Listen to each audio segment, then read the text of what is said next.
Hello students, मैं हूं दिलीप कल्ला, आपका नर्सिंग एजुकेटर। एंड आज अपन डिस्कस करेंगे कि लेबर प्रोसेस क्या होती है। तो देखो, लेबर प्रोसेस एक ऐसी प्रोसेस होती है जिसमें मल्टीपल इवेंट्स होते हैं। वो इवेंट्स क्या करते हैं, हमारे जो जेनेटल ट्रैक्ट के अंदर वायबल प्रोडक्ट है, वायबल कॉन्सेप्चुअल प्रोडक्ट है, उसको वेजाइना के थ्रू बाहर निकाला जाता है आउटर वर्ल्ड के अंदर। उसको अपन बोलते हैं लेबर। अब अपन देखेंगे लेबर की लाइन टू लाइन डेफिनेशन। तो देखो, लाइन टू लाइन डेफिनेशन क्या है लेबर की हमारी। देखो, labour is an series of event which occurs in genital organ in an effort to expel the viable product of conception out of the womb through the vagina into the outer world, that is known as labor। तो देखो, labour जो process है वो multiple series में होती है, multiple events में होती है, मल्टीपल सीरीज लगते हैं उसमें। सिंगल स्टेप के अंदर लेबर प्रोसेस कंप्लीट नहीं होती है।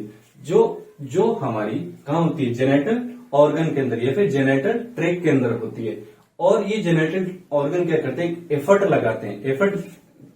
क्या एफर्ट लगाएंगे कि जो हमारा वायबल प्रोडक्ट है कंसेप्शन का, उसको यूट्रस से आउट ऑफ द वूम या फिर यूट्रस से वेजाइना के थ्रू आउटर वर्ल्ड के अंदर निकाला जाता है।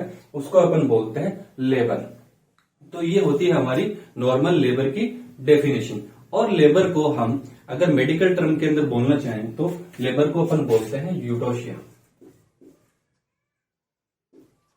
नॉर्मल लेबर को हम यूटोशिया बोलते हैं। अब देखो, अगर ये लेबर मान लो 37 वीक से पहले हो जाए तो उसको अपन प्री टर्म लेबर बोलते हैं। तो अब बात आ जाती है, अगर 37 वीक से पहले बेबी डिलीवर हो जाता है तो उसको अपन बोलते हैं प्री टर्म लेबर। लेकिन ये तो हो गया हमारा प्री टर्म लेबर, 37 वीक से पहले डिलीवर हो गया। अब बात करते हैं कि नॉर्मल लेबर किसे बोलते हैं। तो नॉर्मल लेबर बोलने के लिए हमें कुछ क्राइटेरिया दिए गए हैं कि नॉर्मल लेबर की क्या क्या क्राइटेरिया है। तो फर्स्ट वन जो क्राइटेरिया है वो है कि जो लेबर की जो ऑनसेट है या फिर शुरुआत जो है वो शुड बी 8 टर्म होनी चाहिए। 8 टर्म पर होना चाहिए। ऐसा नहीं होना चाहिए 37 वीक से पहले हो रहा है, 34 वीक पे हो रहा है, ऐसा नहीं चाहिए। जो टर्म पर होना चाहिए और स्पॉन्टानियस होना चाहिए, अपने आप होना चाहिए। सेकंड जो हमारा क्राइटेरिया वो है कि इसका जो प्रेजेंटेशन है वो वर्टेक्स होना चाहिए, कि वेजाइना के थ्रू पहले हमारा हेड बाहर आना चाहिए। हेड बाहर आता तो उसको नॉर्मल क्राइटेरिया के अंदर कंसिडर करते हैं।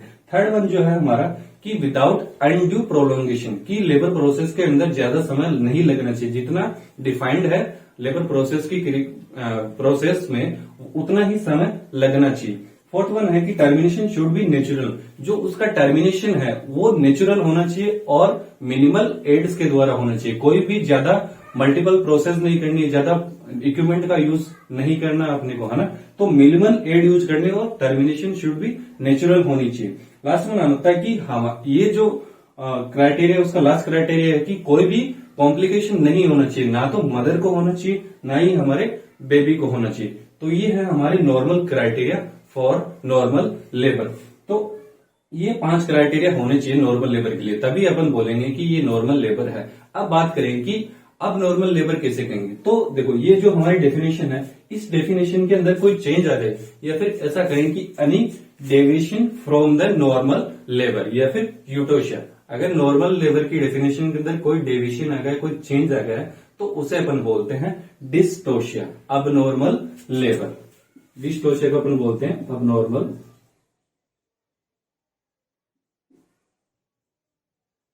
लेबर।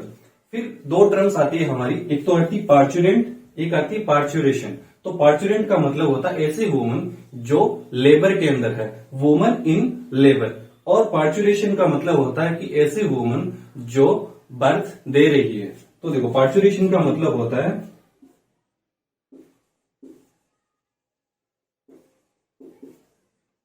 पार्चुरेंट का मतलब होता है वुमन इन लेबर और पार्चुरेशन का मतलब होता है it is a process of giving birth.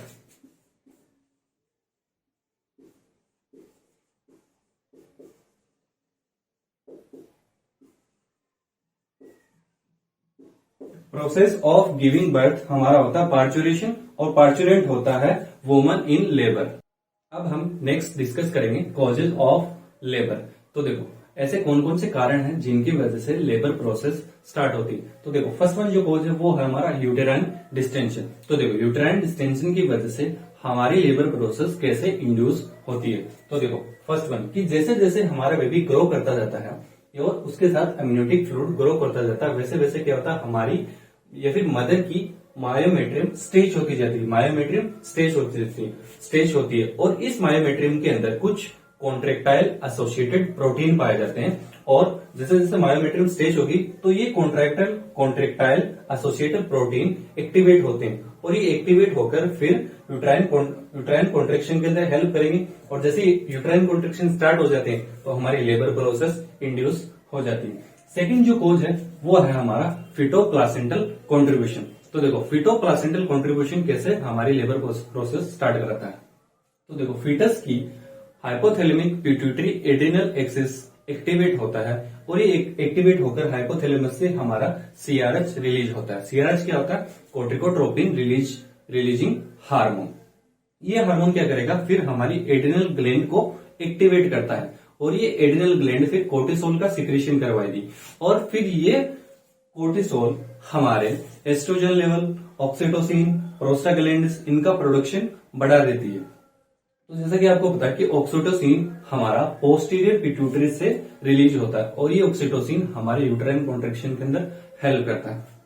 Third one अपन देखते हैं ऑक्सीटोसिन। ऑक्सीटोसिन क्या करता है कि मायोमेट्रियम के अंदर कुछ रिसेप्टर पाए जाते हैं, उनका नाम होता है मायोमेट्रियल ऑक्सीटोसिन रिसेप्टर। ये ऑक्सीटोसिन इन मायोमेट्रियल ऑक्सीटोन रिसेप्टर की एक्टिविटी को बढ़ा देता है और ये myometrial oxytocin receptor through out pregnancy release होते रहते हैं, लेकिन इनका जो पीक लेवल रहता है वो लेबर के दौरान इनका लेवल पीक हो जाता है क्योंकि लेबर की प्रोसेस के दौरान क्या होता है ऑक्सीटोसिन रिलीज होता है और ऑक्सीटोसिन रिलीज होकर क्या करता है इन मायोमेट्रियल ऑक्सीटोन रिसेप्टर की एक्टिविटी को इंक्रीज कर देगा और पीक पर ले आएगा, जिसकी वजह से हमारी लेबर प्रोसेस इनिशिएट होती है। फिर क्या करेंगे ये जो ऑक्सीटोसिन है, प्रोस्टाग्लैंडिन्स है, एस्ट्रोजन है, ये सारे मिलकर क्या करेंगे प्रोजेस्टेरोन के लेवल को डिक्रीज कर देंगे, जिसकी वजह से हमारी लेबर प्रोसेस इंड्यूस हो जाती है या फिर स्टार्ट हो जाती है। अब अपन डिस्कस करेंगे कि लेबर की प्री लेबर स्टेज क्या होती है या फिर प्री मॉनिटरी स्टेज क्या होती है। तो देखो अब अपन क्वेश्चन ये आता है कि इस प्री मॉनिटरी स्टेज को अपन पहचानेंगे कैसे। तो इस प्री मॉनिटरिंग स्टेज को अपन तीन चीजों से समझते हैं। फर्स्ट वन लाइटनिंग होती है मदर में, सेकंड सर्वाइकल चेंजेस आना स्टार्ट हो जाता है, थर्ड वन लेबर पेन। तो देखो फर्स्ट वन अपन स्टार्ट करेंगे लाइटनिंग। तो देखो लाइटनिंग जो स्टार्ट हो जाती है प्रीमी ग्रेविडा के अंदर वो लगभग 2 to 3 वीक पहले लेबर के स्टार्ट होने से पहले स्टार्ट हो जाती है प्रीमी ग्रेविडा के अंदर। लेकिन यही बात करें हम मल्टी ग्रेविडा के अंदर तो कुछ दिन पहले ही स्टार्ट होती है मल्टी ग्रेविडा के अंदर। अब अपन नेक्स्ट देखते हैं, अब अपन देखेंगे कि एक्चुअल में लाइटनिंग होती क्या है। तो देखो लाइटनिंग का मतलब होता है कि जैसे ही हमारा प्रेजेंटिंग पार्ट ट्रू पेल्विस के अंदर सिंक्स कर जाता है उसे अपन बोलते हैं लाइटनिंग। हमारा जो प्रेजेंटिंग पार्ट है वो ट्रू पेल्विस के अंदर सिंक्स कर जाता है उसे अपन लाइटनिंग बोलते हैं। अब देखो जैसी लाइटनिंग हो जाती है, लाइटनिंग का मतलब हमने समझा कि हमारा ट्रू पेल्विस के अंदर जो प्रेजेंटिंग पार्ट है वो सिंक्स होगा। अब सिंक्स होते ही क्या होगा, जो हमारी फंडल हाइट थी, फंडल हाइट डिक्रीज हो जाती है।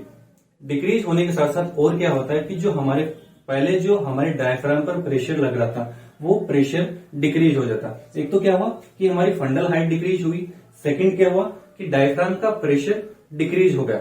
लेकिन ये दोनों चीज होती है, दोनों चीज होने के साथ साथ क्या होता है मदर को कार्डियो रेस्पिरेटरी रिलीफ मिलता है कि पहले तो जो फंडस जो था वो लगभग जिफॉइड प्रोसेस तक आ रहा था हमारी, तो इस वजह से मदर को कार्डियो रेस्पिरेटरी डिफिकल्टीज होती थी। तो जैसी लाइटनिंग हो जाती है, लाइटनिंग के बाद मदर को कार्डियो रेस्पिरेटरी डिफिकल्टी रिलीव हो जाती है। लेकिन फिर जैसे हमारा प्रेजेंटिंग पार्ट था या फिर जो फंडल प्रेशर था वो नीचे गया, नीचे जाते क्या करेगा वो प्रेशर डालेगा हमारे ब्लेडर पर और इंटेस्टाइन पर, जिसकी वजह से ब्लेडर सेंसिटिव होगा और सेंसिटिव ब्लेडर क्या करेगा बार बार फ्रीक्वेंसी कराएगा यूरिनेशन की। फिर और इंटेस्टाइन पर प्रेशर लगेगा तो क्या होगा, इंटेस्टाइन की मोटिलिटी डिक्रीज हो जाएगी, मोबिलिटी डिक्रीज हो जाएगी तो कॉन्स्टिपेशन हो जाएगा। फिर सेकंड में बात करते हैं कि सर्वाइकल चेंजेस क्या क्या आते हैं। तो देखो जैसे ही प्री लेबर या फिर प्री मॉनिटरी स्टेज के अंदर क्या होता है कि फ्यू डेज प्रायर, कुछ दिन पहले लेबर से क्या होता है हमारा सर्विक्स राइप हो जाता है। राइप सर्विक्स का क्या मतलब होता है कि सर्विक्स सॉफ्ट हो जाता है, उसकी लेंथ लगभग लेस देन 1.5 सेंटीमीटर। फिर अब सर्विक्स सॉफ्ट हो गया तो क्या कर सकते हैं, एक फिंगर हमारी इजीली इंसर्ट हो सकती है, फिर कि उसकी जो सर्वाइकल किनार है वो डायलेट हो जाती है। अब हम देखेंगे लेबर पेन। तो देखो लेबर पेन दो तरीके से हो सकता है, एक तो हो सकता है हमारा ट्रू लेबर पेन, एक हो सकता है हमारा फॉल्स लेबर पेन। तो देखो फर्स्ट बार हम देखेंगे कि ट्रू लेबर पेन किसे बोलेंगे, कैसे पहचानेंगे कि ये लेबर पेन जो हो रहा है वो ट्रू हो रहा है कि फॉल्स हो रहा है। तो देखो जो कॉन्ट्रेक्शन आएंगे हमें यूट्राइन कॉन्ट्रेक्शन वो रेगुलर होंगे और उनकी जो इंटेंसिटी है और वो जो ड्यूरेशन है वो ग्रेजुअली बढ़ती जाती है। जैसे स्टार्टिंग के अंदर हमारे 10 to 15 मिनट आते हैं, फिर धीरे धीरे ग्रेजुअली इंटेंसिटी बढ़ जाती है, ड्यूरेशन बढ़ जाती है, तो ड्यूरेशन हो जाती है लगभग 5 to 10 मिनट। देन लास्ट के अंदर हमारी जो ड्यूरेशन रह जाती है वो 2 to 3 मिनट रह जाती है। तो ग्रेजुअली इंटेंसिटी और ड्यूरेशन बढ़नी चाहिए। थर्ड वन, जो पेन होगा वो लोअर एब्डोमेन के अंदर होगा और वो बैक की साइड रेडिएट करेगा। तो ये एक मेन फीचर होता है ट्रू पेन का कि जो लोअर एब्डोमेन के अंदर पेन फील होगा और वो बैक की साइड रेडिएट करता रहेगा। तो देखो शो क्या होता है कि जैसे जैसे हमारी मायोमेट्रियम स्ट्रेच होती जाती है वैसे वैसे हमारा सर्विक्स भी सॉफ्ट हो जाता है, और सर्विक्स सॉफ्ट हो जाता है तो वो क्या करता है, म्यूकस रिलीज करता है, और इस म्यूकस के साथ सर्विक्स की कुछ कैपिलरीज डैमेज हो जाती है, रप्चर हो जाती है, और रप्चर होने के साथ साथ उस सर्वाइकल म्यूकस के साथ कुछ अमाउंट में ब्लड आने लग जाता है, जिसे हम ब्लडी शो बोलते हैं या फिर एसोसिएटेड शो बोलते हैं। लास्ट वन आता है कि अब क्या होता है, सर्विक्स डायलेट होना स्टार्ट हो जाता है और इफेसमेंट होना स्टार्ट हो जाता है, और फाइनली जो फिटस जो होगा हमारा, फिटस का हेड इंगेज्ड हो जाएगा।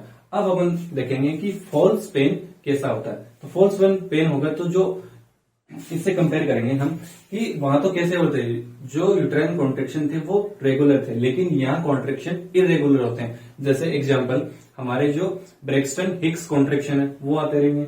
सेकंड बात करते हैं कि यहाँ जो पेन होगा वो एनिमा और सेडेटिव से रिलीव हो जाता है, लेकिन ट्रू पेन के अंदर हमारा जो लेबर पेन है, ट्रू पेन है, वो एनिमा और सेडेटिव से रिलीव नहीं होता। थर्ड वन बात करें कि पेन जो होगा वो अपर एब्डोमेन में होगा, या फिर बात करें अबव अम्बलाइकस के ऊपर की साइड होगा। यहाँ पर फॉल्स लेबर पेन में कोई भी सर्विक्स का डायलेशन देखने को नहीं मिलता और फीटस जो है वो ब्लोटेबल रहता है।